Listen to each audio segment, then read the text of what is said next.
Representantes de universidade cobram autonomia orçamentária. Frente Parlamentar contra o Câncer quer criação de centros de diagnóstico precoce da doença. E escolas públicas podem ter programa de educação física adaptada. O Jornal da Alerj começa agora.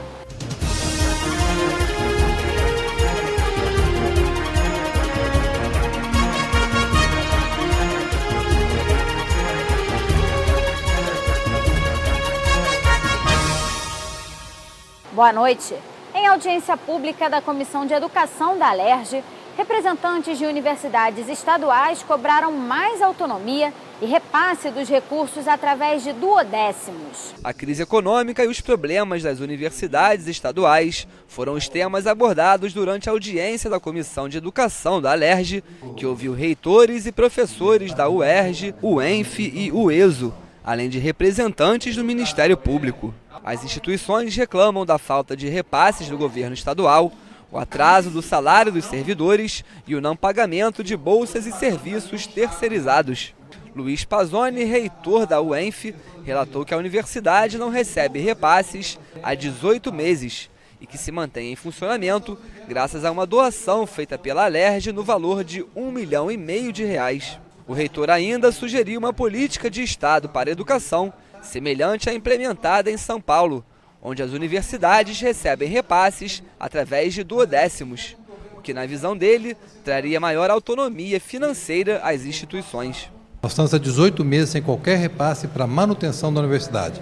Nesses 18 meses tivemos apenas uma doação da Alerj de R$1,5 milhão, que é menos do que um mês do custeio de manutenção da universidade. Nós temos que repensar essa forma de lidar com a universidade, com o orçamento da universidade, prevendo a possibilidade da universidade ter a sua autonomia financeira, receber os recursos em duodécimos, poder gerir esses recursos, criando um fundo que inclusive possa, numa eventualidade de superávit, em algum ano excepcional da economia com uma arrecadação acima do esperado, isso possa ser feito uma poupança para ajudar a enfrentar esses momentos de dificuldades que são cíclicos na nossa história, né? Representante da UESO, a Universidade Estadual da Zona Oeste, relatou as peculiaridades vividas na instituição, que além de não ter um campus próprio, não oferece plano de cargos e carreiras para os professores.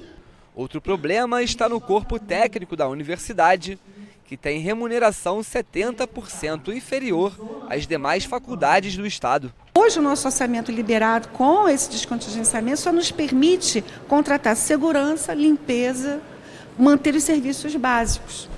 Nossos docentes sem salário e a diferencial das nossas co-irmãs que o nosso salário é base. A gente não tem plano de carreira, a gente não tem salubridade, a gente não tem periculosidade, nós não temos paciência, nós não temos dedicação exclusiva. Nosso corpo técnico tem um salário 70% inferior ao das outras instituições, o UERJ e o UENF. Portanto, fica muito difícil, né, para a gente, o ESO, estar de pé. Mas estamos de pé. Estamos de pé porque a gente acredita a importância de uma instituição de ensino superior pública na Zona Oeste. Presidente da comissão, deputado Conte Bittencourt, falou da execução orçamentária das universidades estaduais, que mantiveram os mesmos valores desde o ano de 2014, apesar do crescimento das instituições. O parlamentar enfatizou a importância de se dar mais autonomia financeira às universidades e pretende convocar o secretário de Fazenda para discutir o orçamento da educação em 2016 e os planos para o exercício deste ano. Nos últimos 3 anos, nós não tivemos aumento no orçamento dessas universidades e instituições de ensino. E, por outro lado, nós aqui da comissão que acompanhamos essa área, somos sabedores que muitas delas ampliaram a sua grade de cursos, fizeram mais concursos docentes, substituindo temporários por efetivos, abriram campus fora do campus central, caso da UERJ em Petrópolis. Então, veja bem, com o mesmo orçamento, as universidades estão conseguindo ampliar a oferta de ensino superior público gratuito no estado do Rio de Janeiro. Só com um problema que agrava isso, né? A execução orçamentária no quesito repasses do governo. O secretário com os técnicos da Fazenda viria aqui à comissão, com a presença dos gestores da educação e abrirem um debate. Há uma crise fiscal no Estado, todos estão estamos acompanhando. Agora, essa crise nos faz ter uma responsabilidade de elencar prioridades. E educação, ciência, tecnologia, inovação, o papel estratégico das universidades, fazer com que o Estado está fazendo com as nossas universidades e com o setor da educação é atrasar algumas décadas o Estado do Rio de Janeiro. A presidente da Frente Parlamentar de Enfrentamento ao Câncer vai apresentar um projeto de lei em parceria com a Secretaria Estadual de Saúde para a criação de centros de diagnóstico precoce da doença. O representante da Fundação do Câncer apresentou o panorama de oncologia durante reunião da Frente Parlamentar. Segundo o estudo, a doença é a segunda maior causa de morte no estado e somente no ano passado, cerca de 69 mil pessoas foram diagnosticadas com câncer. O grande gargalo hoje, talvez um dos maiores no sistema de saúde, é a questão de se conseguir acesso a se fazer um diagnóstico. Uma vez tendo feito o diagnóstico, é fundamental que ele seja rapidamente encaminhado para a rede de saúde, para que possa então ser submetida aos exames finais e poder então ser submetido ao melhor tratamento. O diretor disse ainda que a Fundação vai inaugurar em maio um hospital no Meier, com alta tecnologia médica, corpo clínico especializado e abrangência completa de serviços em oncologia. O hospital foi totalmente reformulado para ser um hospital oncológico, ele tem 80 leitos, vai atender pacientes para poderem ser submetidos a tratamento cirúrgico, a quimioterapia, a radioterapia. Em maio, possivelmente ainda a gente não tem a data fechada, mas no final de maio a gente vai divulgar com antecedência. O hospital abre para atender a população com diagnóstico de câncer ou com suspeita de câncer. Nós vamos atender a saúde suplementar e também atender os pacientes do SUS, do Sistema Único de Saúde. Segundo o estudo apresentado pelo Unidos pela Cura, o câncer infanto-juvenil representa 3% do total de casos estimados para a população adulta. E apesar de evoluir rapidamente, com atendimento ágil que permita o diagnóstico precoce e tratamento adequado, as chances de cura podem chegar a 85%. O superintendente do Instituto Ronald McDonald falou sobre a atuação da instituição com o projeto Casa Ronald, que tem capacidade para atender 53 crianças e acompanhantes. A criança, quando vai para a Casa Ronald McDonald, ela não vem com uma... Não é alguém que chega, bate na porta e chega. A Casa Ronald tem convênio com praticamente todos os hospitais do Rio de Janeiro. INCA, Hemorrio, enfim, todos. Hospitais estaduais e federais. E a assistente social, após fazer uma triagem dessa criança, ela encaminha para a Casa Ronald. Tem um convênio, e esse convênio é para a ida e a volta. E durante o tratamento ela fica hospedada com direito à alimentação, transporte e hospedagem gratuita, sem pagar nada.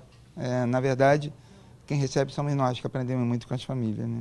A presidente da Frente Parlamentar de Enfrentamento ao Câncer, deputada Ana Paula Rechuan, disse que o diagnóstico tardio e a demora do tratamento são os principais gargalos enfrentados pelos pacientes e que, por isso, vai apresentar um projeto de lei formulado em conjunto com a Secretaria Estadual de Saúde para a criação de centros de diagnósticos precoces de câncer.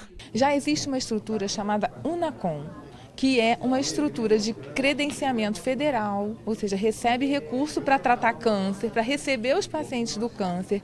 Já existem várias no nosso estado. A proposta do projeto de lei é que essas estruturas elas não sirvam só para receber o doente que já tem diagnóstico de câncer, que elas sirvam para receber o doente com suspeita de câncer. E ali ele possa fazer todos os exames de forma rápida. Então, e ele serviria para atender os 10 principais cânceres, que são os mais comuns. Câncer de pele, câncer de tireoide, de mama, de colo de útero, de cólon, de reto e de próstata. A CCJ aprovou por 5-2 o substitutivo à proposta que isenta produtos agrícolas da contribuição paga ao Fundo de Equilíbrio Fiscal do Estado. O Fundo de Equilíbrio Fiscal determina que todos os setores que receberam ou vierem a receber benefício ou incentivo fiscal devem depositar 10% da diferença entre o imposto que seria pago e o valor da isenção. Na época que a lei foi criada, algumas áreas foram excluídas desse pagamento. O projeto discutido nesta quarta isentava do recolhimento o processo de produção, comercialização e distribuição de legumes, frutas, hortaliças e ovos. O substitutivo da CCJ acabou contemplando também os microempreendedores individuais, as pequenas indústrias, carne e pescado processado e industrializado, produtos de papel e higiene pessoal, as operações internas e de importação com veículos novos e usados e os setores lácteos, de agricultura familiar, fluminense e agronegócio. Quando nós fizemos a lei do FEF, nós não enxergamos que essa lei alcançaria o setor de varejo e alcançaria as pequenas empresas. A gente imaginava que a lei do FEF alcançaria apenas as grandes indústrias, mas na verdade não foi isso que ocorreu. A gente não pode correr o risco de ter uma indústria saindo do estado, indústrias que gostariam de vir não vindo para cá. Então a atração do investimento nesse momento de crise ela é fundamental. Os deputados Luiz Paulo e Carlos Mink apresentaram voto divergente ao substitutivo. Os parlamentares não concordam com a inclusão de outras áreas ao projeto original. As médias e pequenas empresas, que faturam até 100 milhões de reais por ano, terão direito à excepcionalidade. Isso dá mais de 80 empresas, sem se verificar que perda é essa. A gente tinha feito um acordo em plenário em relação à questão do leite, a cadeia do leite, que realmente é justo, não quebra tudo, e a parte hortifruti. Depois englobar a agricultura familiar, que realmente é um setor muito vulnerável. Eu quero votar o acordo inicial. Isentar a questão do leite, hortifruti e agricultura familiar. A exclusão dos carros novos e usados da participação do fundo foi amplamente discutida na reunião. O deputado Edson Albertassi disse que a contribuição deste setor ao FEF faz com que o Rio pague um imposto maior e fique em desvantagem. Os demais estados conseguem vender os veículos mais baratos. É um setor que emprega 40 mil pessoas. Eu estou falando aqui só de carros novos, venda de carros novos. É um setor fundamental para a economia fluminense. Nós temos hoje uma condição ainda semelhante ao estado de São Paulo, mas com ainda grande dificuldade com relação ao estado de Minas Gerais.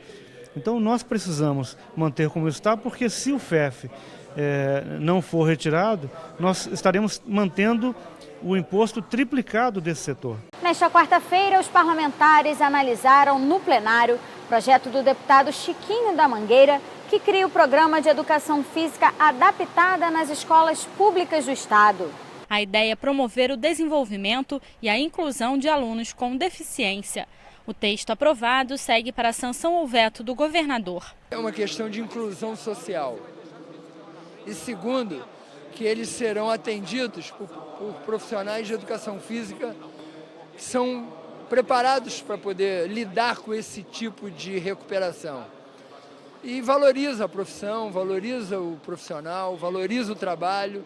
Os postos de gasolina poderão ser obrigados a instalar placas educativas sobre o uso do cinto de segurança. A proposta do deputado Benedito Alves foi aprovada e segue para análise do governo. Casos de violência contra crianças e adolescentes que tenham sido registrados nas delegacias especializadas e unidades de polícia judiciária terão que ser comunicados ao Conselho Estadual e à Coordenadoria de Criança e Adolescente da Defensoria Pública.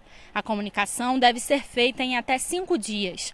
A matéria da deputada Marta Rocha foi aprovada em segunda discussão e pode virar lei. Foi para atender uma demanda da própria Defensoria Pública de receber a cópia do registro de ocorrência, porque nesse sentido a Defensoria Pública vai poder acompanhar judicialmente o resultado daquela investigação e também vai poder postular uma série de medidas protetivas que estão fora do âmbito do direito penal, mas no direito civil, no pátrio-poder, na assistência social, para atender cada vez mais a criança vítima. O deputado Flávio Bolsonaro quer criar o programa Busca Ativa para que a área médica da PM identifique os pacientes policiais que têm indicação imediata de processo de reforma. Os casos encontrados pelo programa deverão tramitar em regime de urgência.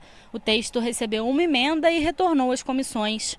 Na verdade, essa foi mais uma iniciativa que teve origem na própria Polícia Militar E o intuito é o seguinte, um policial militar que tenha sido vitimado, aí, por exemplo, em serviço, e ele já notadamente não vai mais ter condições de permanecer na ativa, ou seja, ele vai ter que ser reformado, a busca ativa nada mais é do que um processo acelerado, urgente, de reforma desse militar, e caso ele sobreviva, infelizmente pode acontecer ele falecer, caso ele faleça, a viúva dele acaba tendo direito a uma pensão um pouquinho melhor, mas caso o pior não me acontecer e ele permaneça vivo, mas com sequelas permanentes que ensejem a sua reforma, ele vai ter esse processo acelerado, portanto tentando aí reduzir pelo menos os danos financeiros à sua vida. E a lei que determina a instalação de mobiliário adaptado para pessoas com deficiência em unidades de ensino pode ser alterada. A deputada Daniele Guerreiro quer incluir os obesos entre os beneficiários da norma.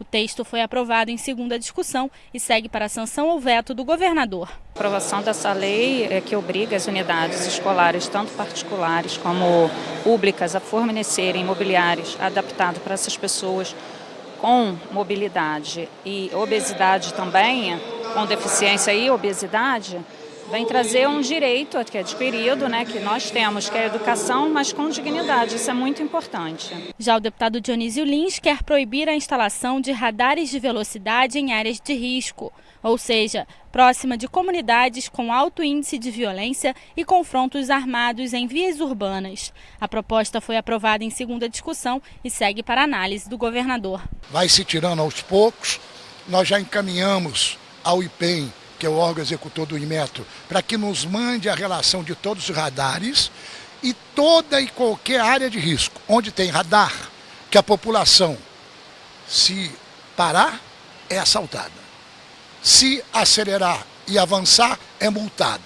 Quer dizer, você é multado, perde ponto na carteira, mas não tem justificativa, porque ninguém conseguiu até hoje cancelar um auto de infração desse. Então a nossa lei será proibindo e determinando a retirada dos pardais nas áreas de risco no âmbito do estado do Rio de Janeiro.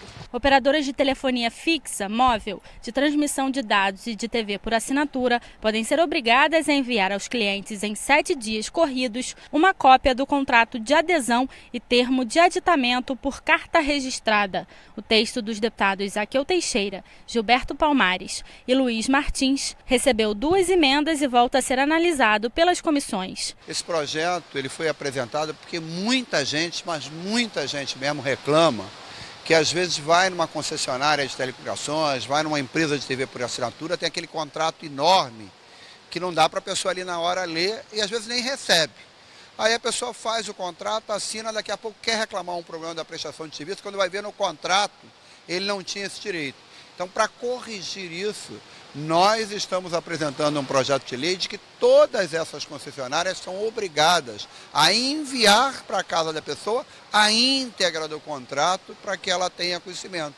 Isso para que ela tenha o direito de reclamar os seus direitos como um consumidor. Então parece uma medida simples e é simples, mas é uma medida que vem ao encontro da reclamação de muita gente, que é usuário de serviços de telecomunicações e que é prejudicado por não conhecer com clareza os termos do seu contrato de prestação de serviços. Cartórios com sede no Rio de Janeiro podem ser obrigados a incluírem nas escrituras públicas o nome e a inscrição no Conselho Regional, o CRECE, da pessoa física ou jurídica responsável pela intermediação de negócios imobiliários. Os cartórios que descumprirem a regra podem ser multados. O projeto do deputado Marcos Abraão recebeu 2 emendas. Recebeu 3 emendas proposta da deputada Márcia Giovanni, que autoriza o governo do estado a criar frigoríficos pesqueiros nas regiões de pesca do Rio. É muito importante porque para as cooperativas de pescadores, porque eles precisam armazenar esse peixe, até porque muitos deles precisam vender para as prefeituras. E essa é uma exigência para que eles possam vender para as escolas e eles armazenarem esses pescados. Bares, restaurantes e hotéis do Rio que oferecerem bebidas destiladas aos clientes deverão ter no cardápio pelo menos 4 marcas de cachaças produzidas no estado. A proposta dos deputados Jorge Pisciani, Paulo Ramos, Luiz Martins, Luiz Paulo, doutor Julianelli, Eleomar Coelho e do ex-deputado doutor Sadi Noel foi aprovada em primeira discussão. Você vai num restaurante e você recebe uma carta de vinhos, né? E por que não você receber uma carta dos produtos nossos de altíssima qualidade, que hoje é exportado para o mundo inteiro, entendeu? E que parece que a gente esquece de valorizar isso. E uma das formas de valorizar é exatamente cada restaurante ter a carta, pelo menos, no mínimo, 4 marcas de cachaças daquelas de ótima qualidade. Presos provisórios ou condenados sob guarda do Estado que tenham doenças graves ou necessitem de tratamento especial, intervenção cirúrgica ou hospitalização devem ser admitidos em qualquer formação penitenciária qualificada para o tratamento e terão segurança máxima no período. Qualquer transferência de preso de unidade prisional para tratamento deve ser acompanhada de laudo médico que demonstre a necessidade. O projeto também determina que o Estado coloque em funcionamento o hospital penitenciário para atender a população carcerária. O texto dos deputados Lucinha, Luiz Paulo e Luiz Martins recebeu 3 emendas e retornou às comissões. Hoje, a população está à mercê nos hospitais de emergência e de urgência, está do lado dele um traficante, né? Uma pessoa que é do sistema prisional que está recebendo atendimento do lado de uma pessoa de bem que está ali também no hospital precisando de atendimento. Esse projeto, ele prevê que o hospital que hoje existe no Complexo Penitenciário de Bangu, ele venha receber todos os presos do sistema prisional. E qualquer tipo de atendimento tem que ser feito nesse hospital, vai ser um hospital especializado, tá certo? Só para poder atender as pessoas do sistema prisional. Porque eu me recordo que ano passado aconteceu um episódio muito ruim, que foi quando tentaram resgatar aquele narcotraficante, o tal do Fat Family. E aí teve uma pessoa que morreu, mais 2 que ficaram feridas, e foi um pânico total, não só dos funcionários, como também das pessoas que estavam lá acompanhando seus pacientes. O Jornal da Alerj fica por aqui. Você pode acompanhar a programação também em nosso site e pelas redes sociais. TV Alerj, o canal do Povo Fluminense. Até amanhã.